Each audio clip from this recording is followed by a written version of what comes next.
and welcome back to Queenship's Live, where we speak to women who are beautiful on the inside and out walking with you on a transformative journey to your highest purpose and good day.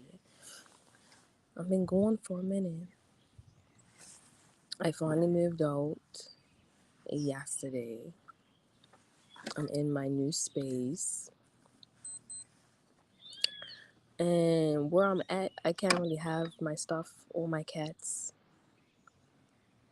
So my stuff is in one place and my cats are in the same space, but I'm somewhere else. It's kind of disorienting having my stuff somewhere else because I feel like I can't really, like I might forget my stuff.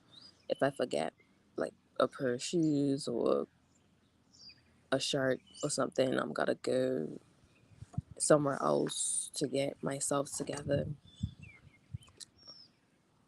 It is what it is. Man, ladies, things got crazy at the other place. The landlord,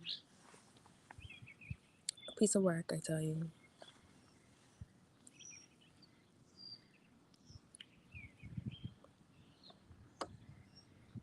I ended up having to contact the court, civil court, to handle the matter. The police. She was trying to really force me out. She broke the sink and tried to blame it on me. Crazy business. Crazy business. But luckily, we finally moved out. Finally moved out. I don't have to worry about that no more. Now I'm on to a different type of living. Everything's on a time. I have a curfew. I have to be back before 10 because that's when they start closing the gates. Because my landlord had like this notice for me to get out. There's like a nationwide housing crisis right now, and there was literally nowhere for me to go. I went to Housing Corporation, Home Charity, where I used to work, because they house people. As long as you, as long as you work there, they house you. Like you can rent a space if you work there.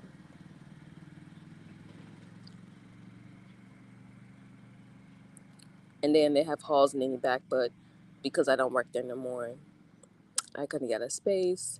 I've contacted uh, people who were renting out the space, but it was unavailable, unavailable, unavailable, and one person turned me down because I was on financial assistance and they rely on the rent to come through, and financial assistance may not pay them on time, so there was a discrepancy there. I did all that I could to find a space, and she came to.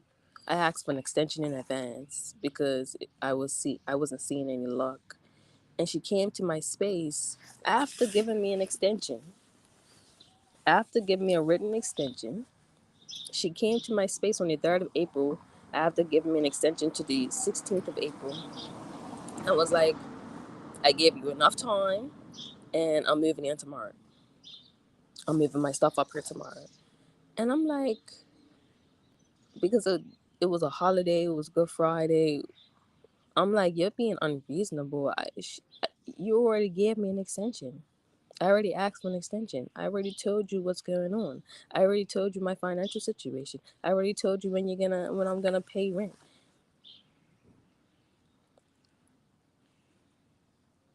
But hey, you know, if that's how she is within, then she can trouble herself.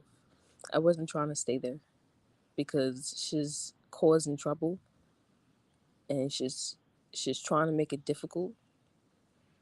She kept turning off the water, and I'm like, okay, whatever. On the first, she was like, oh, Why didn't you pay your rent on the 1st of April? First thing in the morning, before the sun rose, before I can get the crust off my eyes, I had woken up to no electricity and no water.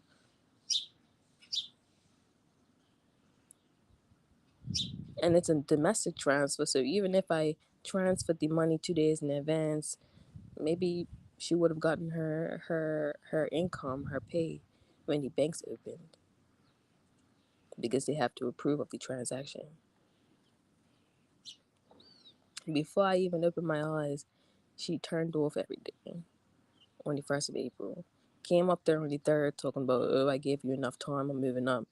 And then try to come up there to move my stuff out on Good Friday. I'm like, if you come up here, I sent her a picture of the letter, the written letter that she wrote, giving me a 30-day extension on the 16th of March. And I'm like, I'll show this to the police if you try to come up here when I'm up here. She was like, please call them. I did. I called them in advance, but they said they can't come up there. They can't come up there unless she's causing issues. So I called my mama. And my mama came and she brought my brother-in-law. I'm very patient. I'm extremely patient. My family, on the other hand, is a different story. I'm kept my mama in the loop since day one.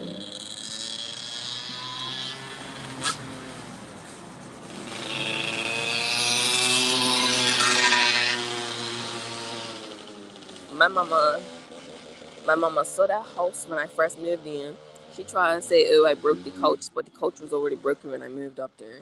She tried to say I broke the sink, but we already know that you broke the sink. And then she tried to like outsmart or whatever. I mean, try to sun me, but she's talking about the bank. I didn't receive my mama. I didn't receive my money. My mama worked in the bank. She's also a landlord, and she's also on the board of financial assistance. You're talking about, oh, I called financial assistance on you. No, I didn't. They need my current information. Anyways, it was a whole thing.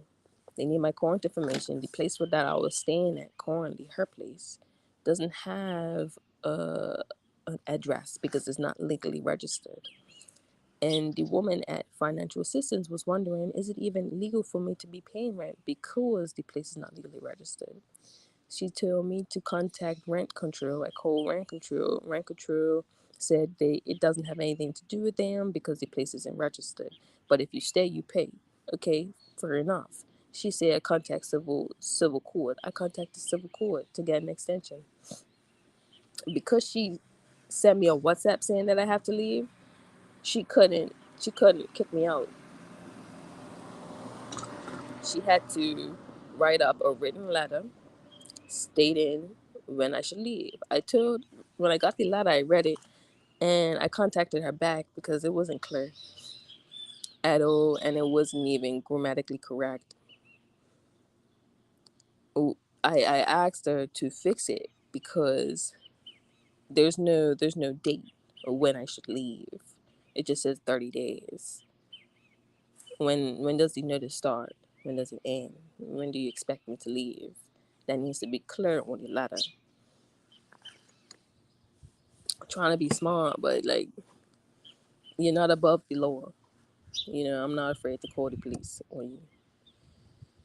But anyways, that was a whole lot of unnecessary problems. But now we're out, and now I'm back. Now I'm back, and we're trying to figure out what we're trying to do. Are we gonna keep doing these random things, these random lives, or do a structured podcast? There's a space. I found a space where I could do a structured podcast. It has an Apple computer with software on it, microphone, green screen, light boxes, it's got the whole shebang, a whiteboard and everything. And I'm wondering if I should do my structured podcast there or continue to do these. And really bringing you guys with me on this journey because I'm just a girl. I'm just a girl trying to get through life, trying to find stability, financial stability, structural stability. I have a fertile mind. My mind is all over the place. I have so many ideas, and I'm back to work. So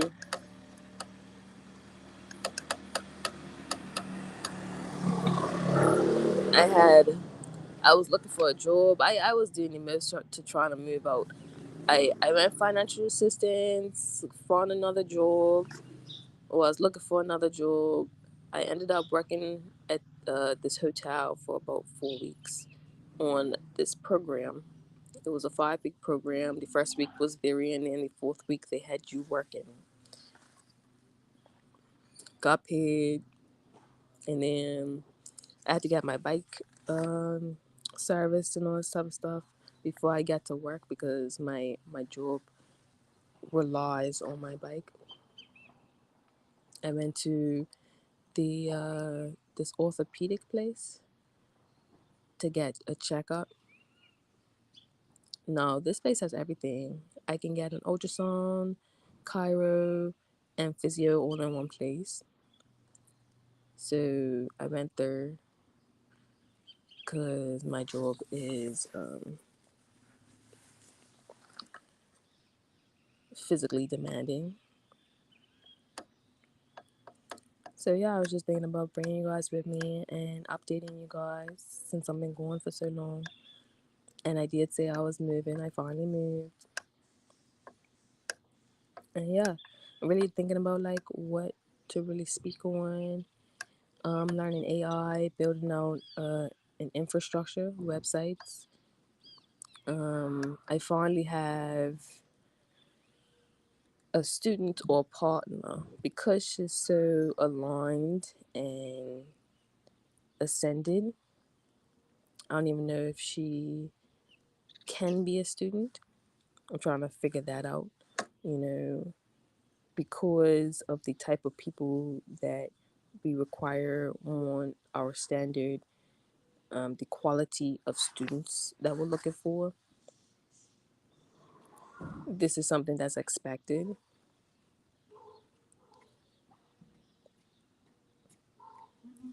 Good morning. But no, I'm at a standstill because I don't know what to do. It's not, I had to reframe my mind because I don't always have to fix people. I don't always, it doesn't have to be something wrong. It doesn't have to be a problem to look for.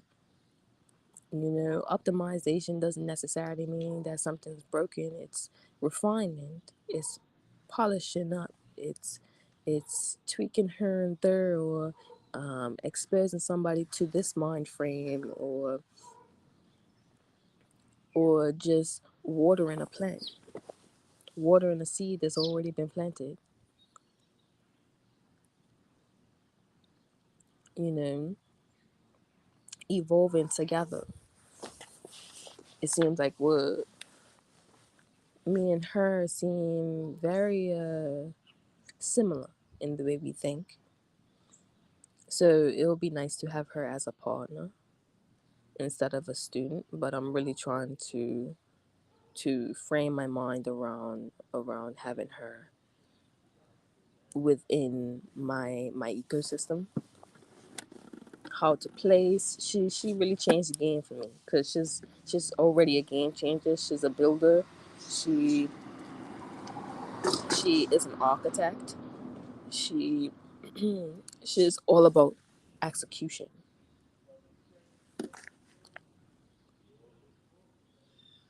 And I got her intake form a bit late. I'm not sure when she sent it, I'm not sure if I can even see the date that she finished it and sent it, but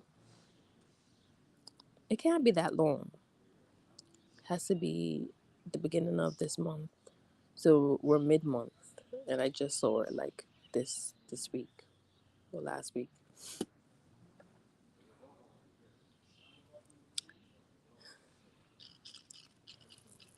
Yeah. So yeah, we're really just trying to get it together, trying to find structure, building out a magazine. I published my first magazine of the year. Working on my second one. They are seasonal, so right now I'm working on my summer issue. And then, there's another idea that I want to nurture. Because I'm an artist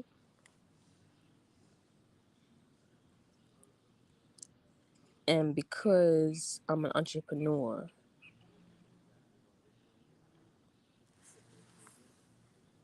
I've had to think about being an artist a bit differently. So, the traditional way of being an artist is really just producing art. There is, as an artist, if you go to school for art, you don't learn the business of art. You learn composition, lighting, um, depth, volume, positioning.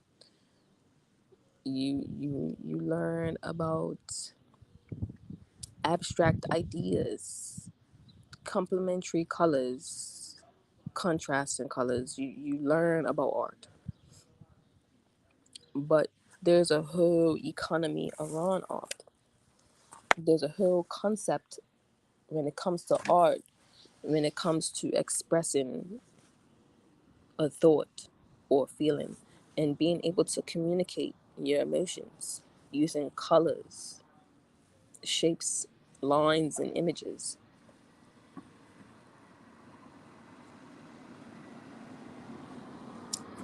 I'm not I'm not too sure if you guys can hear me if cars go by. Cause a lot to me, but I'm not sure how these songs coming through.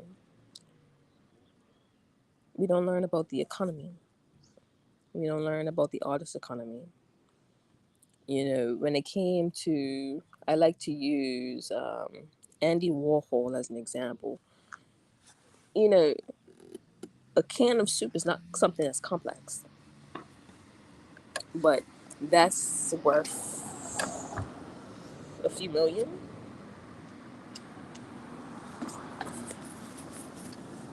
It's either it's either worth tens of millions or hundreds of millions to purchase a canvas that has a can of soup on it.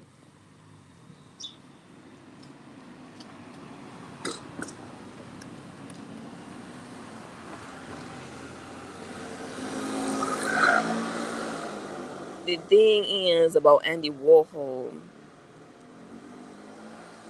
his fame came from his circle, his network, who he knew and where he was, where he'd go. He had this place called the Factory where it was a bunch of celebrities that would go to party and create art.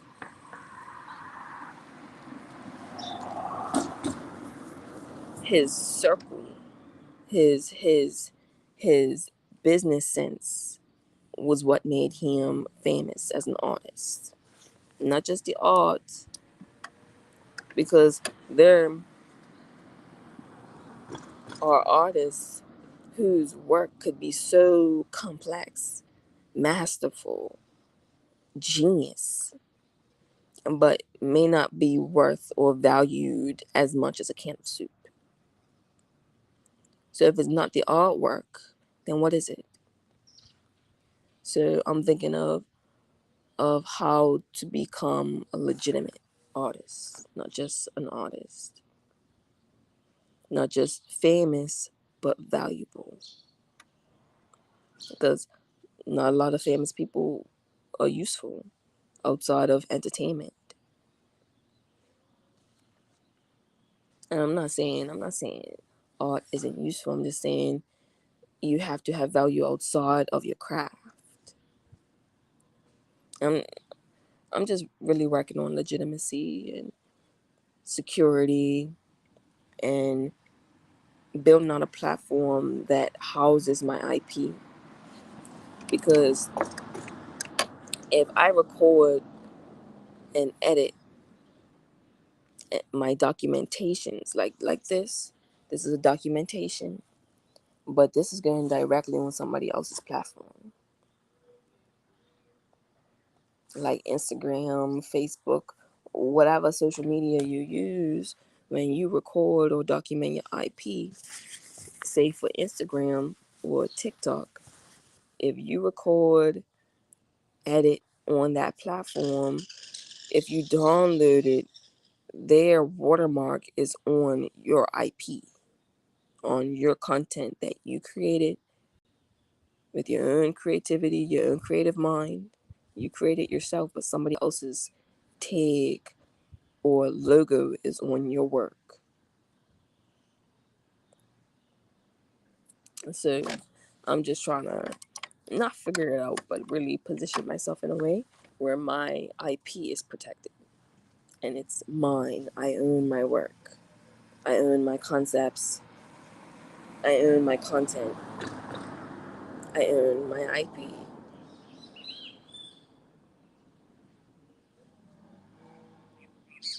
And some files are too large to hold on a computer. So it's really just building out an infrastructure and a system that allows your work to be secure.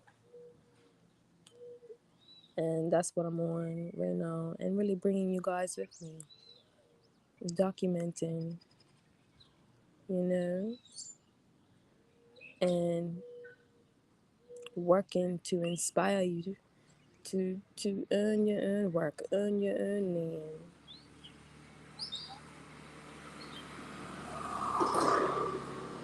So that you stay in control. You know, there's this idea about the soft life, but the soft life is takes a lot of work. It takes a lot of work to live the soft life, and you have to be willing to put in that work.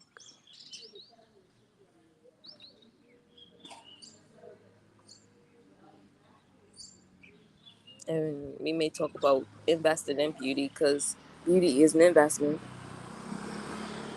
not just like for the sake of others and how they view you, but how you feel about yourself.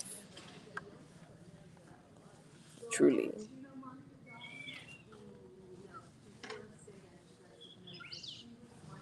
But I gotta go.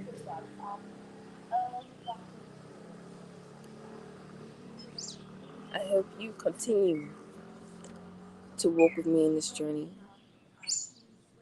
as I'm also walking in the journey, walking on the path towards my highest purpose, bringing you with me.